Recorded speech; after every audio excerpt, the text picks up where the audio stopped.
जैसा कि हमने पिछले एपिसोड में देखा था, किन्नान उस सी ऑफ नीदरवर्ल्ड के अंदर चला गया था, जहाँ पे क्लिंग एम्परर के जूनियर सिस्टर ने किन्नान की जान बचाई थी, जिन्हें ढूंढने किन्नान यहाँ पर आया था। लेकिन वहाँ पर कुछ कारणों की वजह से उन दोनों के बीच लड़ाइयाँ शुरू हो जाती है। लेकिन अंत में जैसे ही उसे पता चलता है कि किन्नान उन्हीं के सीनियर ब्रदर का डिसाइपल है, तो उसके बाद वो भी शांत हो जाती है। जिसके बाद हमें पता चलता है कि वो यहाँ पर एक टाइम लूप के अंदर फंस गई थी, जहाँ बहुत मशक्कत करने के बाद किन्नान उन्हें फिर से उसी जगह पर लाता है। जिसके बाद फेरी एम्प्रेस उनकी सभी यादों को वापस ले आती है। जिसके बाद उन्हें एहसास होता है कि वो यहाँ पर कई सदियों से फंसी हुई है। अब आगे और एपिसोड स्टार्ट करने से पहले मैं आपको बताना चाहता हूँ कि मुझे थोड़ी सी सर्दी है, तो आवाज थोड़ा सा इधर उधर हो तो मैनेज कर लेना। एपिसोड 109 के स्टार्टिंग में हम उसी समय का सीन देखते हैं जब मेंग जियांग और क्लिंग एम्परर सभी लोग एक साथ ही इस नेदरवर्ल्ड के अंदर आए थे, जहाँ पर मेंग जियांग एक ब्रिज के सामने थी। तभी वो वहाँ आकर खुश होते हुए बोलती है, ऐसा लगता है कि अभी तक यहाँ पर कोई भी सीनियर ब्रदर नहीं पहुंचे हैं और मैं ही सबसे पहले यहाँ पर आई हूँ। मैं तो सच में एक जीनियस हूँ। वहीं साइड की एक मूर्ति के ऊपर चढ़कर जाकर लेटते हुए अपने मन में बोलती है, हाँ तब तक के लिए मैं यहाँ पर छिप जाती हूँ और मैं कुछ ही देर में उन्हें सरप्राइज दूंगी। और उनके वहाँ पर लेटने के कुछ समय बाद ही वहाँ पर एक और पोर्टल खुलता है, जिसमें से एक काले कपड़े पहना हुआ आदमी बाहर की तरफ निकलता है, जो कि जोरों से हांफते हुए बोलता है,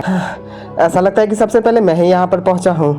जिसकी आहट सुनते हुए मेंग जियांग भी उठकर उसे देखती है, क्योंकि उन्हें ऐसा लग रहा होता है कि वो सीनियर ब्रदर है, लेकिन वो कोई और था। जिसपे वो वहाँ पर उसे देखकर छिप जाती है। तभी उसी जैसा एक और पर्सन वहाँ पर आ टपकता है और वो उसे ग्रीट करते हुए बोलता है, सीनियर ब्रदर मैं यहाँ पर लेट आया हूँ, आप तो सच में बहुत जल्दी यहाँ पर आ गए। जिसपे वो पहले वाला आदमी बोलता है, ये इल्यूजन इतना भी ज्यादा कुछ खास नहीं था, तुम्हें और भी प्रैक्टिस करने की जरूरत है। लेकिन ये सब बातें तो वो ऊपर ऊपर से बोल रहा था, क्योंकि वो भी यहाँ आते वक्त हाफ रहा था। और वो उसे वहीं पर रुकने के लिए बोलता है और बोलता है, तुम यहीं पर रुककर आने वाले लोगों को रोको, तब तक पहले मैं इस ब्रिज को पार करके वहाँ का ट्रेजर इकट्ठा करता हूँ। जिसपे वो दूसरा आदमी डरते हुए बोलता है, हाँ सीनियर ब्रदर एक मिनट तो रुकिए, आप मुझे यहाँ पर छोड़कर जा रहे हो क्या? आप उस सभी आइटम को खुद के लिए नहीं रख रहे हो? जिसपे वो बोलता है, सोच के बोलो, आखिर तुम मुझे क्या बोल रहे हो? अब तो हमने अपर डोमेन के माउंट वेंडा के साथ हाथ मिला लिया है और तुम क्या सोचते हो मैं इसे इकट्ठा करके यहाँ से भाग जाऊंगा? जो सब सुनकर वो बोलता है, सीनियर ब्रदर जब तक कि आप ये सब चीजें नहीं भूले हो तो याद रखिए कि सॉलिटिंग फायर हमारे एंसेस्टर को चाहिए। ये एक बहुत जरूरी चीज है अजूरे ड्रैगन सेंट लॉर्ड को डिफाइन करने के लिए। और यार मतलब कि इन्हीं सब र्यूमर की बात पहले हो रही थी कि अजूरे ड्रैगन लॉर्ड एक डिवाइन ट्रेजर है। खैर इन दोनों की बातें मेंग जियांग भी सुन लेती है, जिसका एहसास उन दोनों को भी हो जाता है। जिसपे वो चौक के साइड में हमला करते हुए बोलते हैं, आखिर कौन है वहाँ? लेकिन मेंग जियांग उनके हमलों से बचते हुए उस ब्रिज की तरफ चल जाती है, जिसपे वो दोनों भी उसका पीछा करने लगते। तभी हम मेंग जियांग को देखते हैं, जो जैसे ही उस ब्रिज के ऊपर आती है, वहाँ के एक अजीब साउंड से उनके सर में दर्द होने लगता है। तभी वो अपने सर को पकड़ते हुए बोलती है,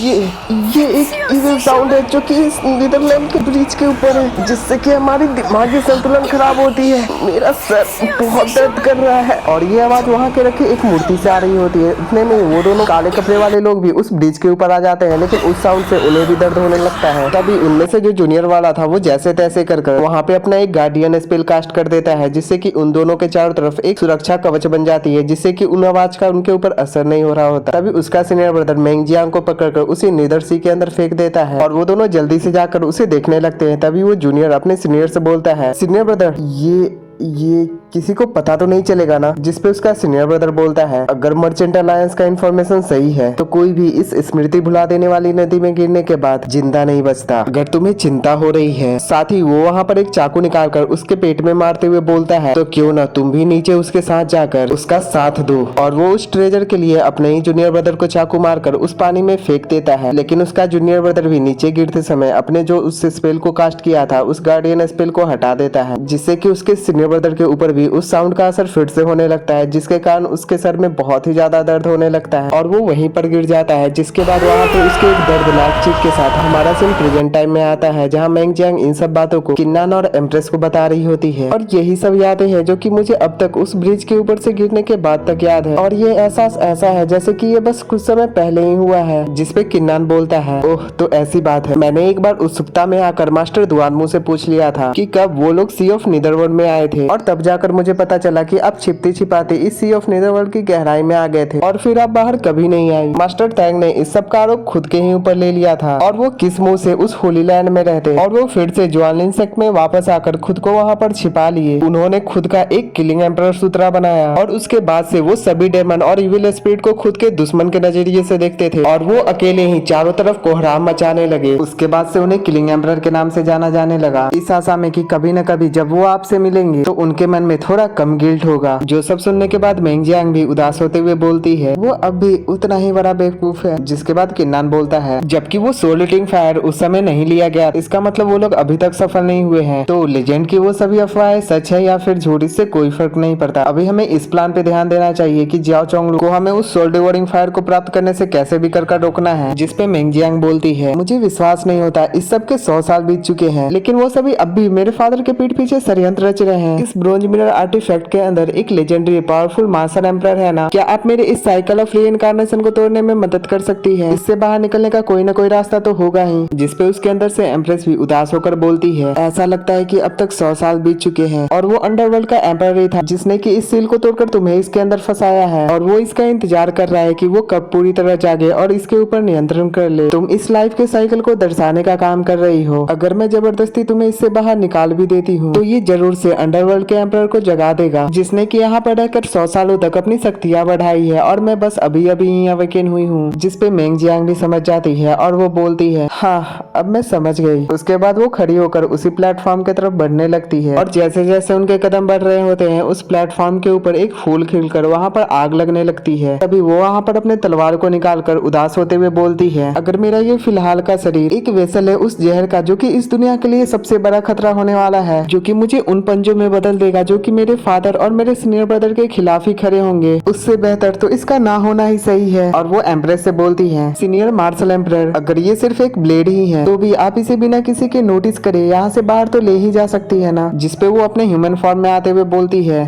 मैं एम्प्रेस फेई युई अपने नाम का कसम खाती हूँ। और अब जाकर हमें इनका पूरा नाम पता चला। जो सब सुनने के बाद किन्नान को वहाँ पर कुछ खटकता है और वो वहाँ पर उनसे पूछता है क्या आप क्या करने जा रही हो? लेकिन इस पे मेंग जियांग कोई जवाब नहीं देती और वो अपने तलवार को वहीं पर उस आग में आहुति दे देती है। जिसपे एम्प्रेस फेई युई किन्नान को बताती है उसने खुद को उस ब्लेड स्पिरिट में बदलने का निर्णय लिया है। जो सुनते ही किन्नान उनका नाम पुकारते हुए उनकी तरफ दौड़ने लगता है। आंट मेंग आंटी सुनिए तो मेरी बात, कुछ पलों के लिए रुक जाइए, मुझे सोचने का मौका तो दीजिए, इसका कोई रास्ता जरूर से होगा। लेकिन वहाँ मेंग जियांग अपने शक्तियों से किन्नान को वहीं पर रोकती हुई बोलती है तुम्हारा नाम किन्नान है ना, तुम्हारा बहुत बहुत शुक्रिया, लेकिन मेरे सीनियर ब्रदर ने बहुत ही लंबे समय से मेरा इंतजार किया है। यहाँ पर एक के बाद एक दिन व्यर्थ करने से बेहतर है कि मैं अपने सीनियर ब्रदर के साथ रहूं। मैं वापस से मेरे सीनियर ब्रदर के साथ जाना चाहती हूँ। और ये सीन बहुत ही ज्यादा इमोशनल कर देने वाला था और उनके उस आग में कूदने के साथ ही किन्नान के ऊपर से उनका स्पेल हट जाता है। जिसके बाद ही वो उनके तरफ उन्हें बचाने के लिए दौड़ पड़ता है। आंटी मैं बस आ गया, मैं आपको बचा लूंगा, मैं वादा करता हूँ मैं आपको यहाँ से बाहर जरूर ले जाऊंगा। जिन सब बातों को एम्प्रेस भी सुन रही होती है तभी वो भी अपनी शक्तियों का यूज करके किन्नान को वहीं पर रोक देती है। जिसपे किन्नान उनसे बोलता है सीनियर फेई युई आपको जितनी शक्तियों की जरूरत है आपके पास उतना एनर्जी तो है ही, आपको आंटी मेंग को बचाना होगा। जिसपे एम्प्रेस किन्नान को डांटते हुए बोलती है होश में आओ, इस सब करने के पीछे उसका खुद का निर्णय है, क्या तुम सच में ये सब करके उसके इस सब करने के मनोबल को तोड़ना चाहते हो? जिसपे किन्नान भी समझ जाता है और वो वहाँ पर उदास होते हुए बोलता है आखिर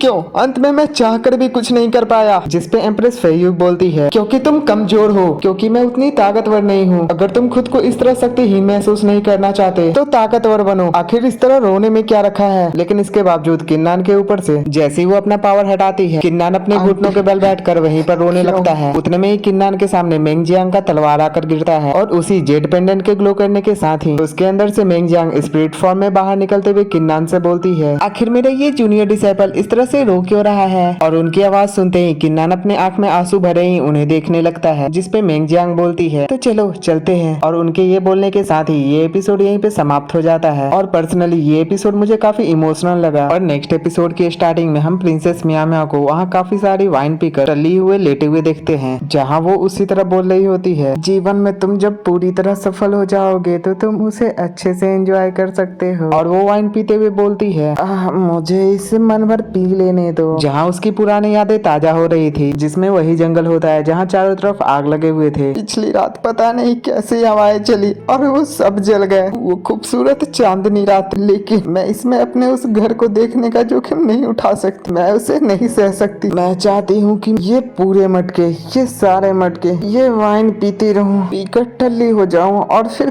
कभी ना उठूं। उसके साथ ही वो उसी याद में वो पूरी की पूरी वाइन एक घूंट में ही गटक जाती है और वो पूरा पीने के साथ ही वो वहीं पर गिर जाती है, जहाँ वो उसी तरह लेटते हुए बोलती है मुझे तुम्हारे लिए एक गाना गाने दो। और वो अपनी आंखें खोलते हुए बोलती है तुम अपने कान मेरे पास लाओ। और वो वहाँ पर उसी मिरर को निकालते हुए बोलती है जो कि उसके और किन्नन के बॉन्ड से बनी थी। आखिर ये पियक्कर इतनी उदास क्यों है जबकि तुम मुझे नहीं दिख रहे हो। और वो यहाँ पर खुद को ही पियक्कर बोल रही थी, ऐसा लगता है कि मैं ये शराबी भरे सपने में खो गई हूँ और मैं तुम्हें नहीं देख पा रही हूँ। उसके साथ ही वो जैसे ही उस मिरर को छूती है उनका वो सपना टूट जाता है और वो उस इल्यूजन से बाहर निकल आती है। उसके बाद हमारा सीन शिफ्ट होकर सिस्टर जिया और चोंगलू ब्रदर्स के बीच फाइट में जाता है, जहाँ वो काफी आसानी से फेईपेंग को उसके मार्शल सोल के साथ काफी दूर फेंक देती है और अचानक से जियाओ चोंगलू के सामने टेलीपोर्ट होकर उसके ऊपर एक स्लैश अटैक कर देती है, जिससे कि चोंगलू भी वहाँ से टेलीपोर्ट होकर बच जाता है और फेईपेंग भी वहाँ से बचकर आगे की तरफ बढ़ ही रहा होता है कि उतने में सिस्टर जियाओ वहाँ पे उसके ऊपर एक बहुत बड़ा आइस माउंटेन गिरा देती है, जिसके नीचे वो और उसका मार्शल सोल फंस जाता है और जियाओ चोंगलू उसी ब्रिज की तरफ जल्दी से बढ़ रहा होता है कि तभी सिस्टर जियाओ अपने पावर का यूज करके उसके सामने बहुत ही बड़ा आइस वॉल क्रिएट कर देती है, जिसपे जियाओ चोंगलू वहाँ पर अपने एक तालिस्मान को निकालकर उसके ऊपर हमला करते हुए बोलता है, इस सब से तुम मुझे नहीं रोक सकती, और उस आइस वॉल के अंदर एक छेद बनाकर उसके अंदर से जल्दी से निकल जाता है। लेकिन तभी अचानक से वहाँ चारों तरफ से बेले आकर उसे वहाँ पर जकड़ लेती है और ये हमला और कोई नहीं बल्कि प्रिंसेस म्याओ म्याओ ने किया था और वो उसके ऊपर हमला करते हुए बोलती है, अब से मैं तुमसे निपटूंगी। उसके बाद हमारा सीन शिफ्ट होकर सिस्टर झाओफेंग के ऊपर जाता है, जहाँ किन्नन उनके पैर दबा रहा था और वो उनके इशारे पे उन्हें अंगूर भी खिलाता है और वो उसी तरह लेटते हुए किन्नन से बोलती है, तुम्हें परेशान करने के लिए माफी चाहती हूँ, मैं आशा करती हूँ कि तुम्हारी सभी ख्वाहिशें पूरी हो। और वो काफी रोमांटिकली किन्नन के ऊपर बैठते हुए उसके काफी करीब जाते हुए बोलती है, बस एक रात के लिए वो शर्मसार कर देने वाली मस्ती गायब है, लेकिन ये ऐसा है,